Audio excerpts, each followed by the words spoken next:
Hi, I'm Jim Duffy, KK6MC, and what you see behind me is my rover. I'm active in VHF, UHF contests, and I enter in a category called roving, where you operate mobile or fixed portable and you go from one grid to another, activating them.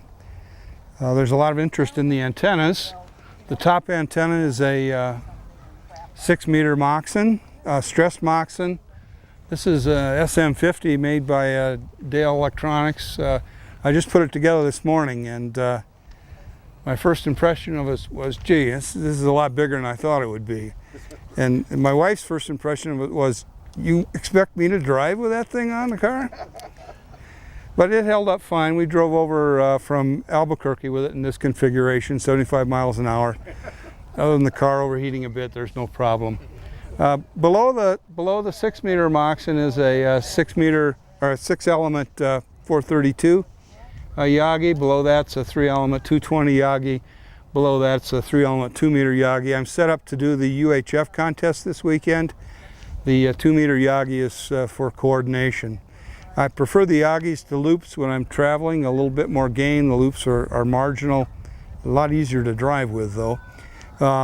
But you get enough gain and it helps, and not being omnidirectional. Being directional doesn't hurt you any much because you're either going to somewhere or coming back from someplace usually. And if I hear somebody weak that's not in the direction I'm pointing, we pull over and point the antennas in their direction, which gets a little exciting on the side of the freeway sometimes. The antennas are interesting. If you haven't seen these, they're fairly common, easy to build. This is a WA5VJB design. If you Google that on the net, you can find out how to build them. Now this is made out of brass welding rod. This is a 220 6-element version. Brass welding rod. Somebody once said, don't touch Duffy's antennas, they have flies on them. Dead bugs and stuff.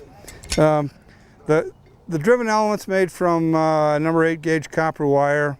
That's bent around, and then all the elements, like I said, are brass welding rod. They're nice because if they get bent or out of a line, they're easy to bend back in. They have good gain. This probably has 8 or 9 dB gain. You can build them without tuning. They operate right out of the box real fine. So, and you can build them in an hour. All the parts are at your Home Depot. So I'm going to be on the UHF contest this weekend, so look for me.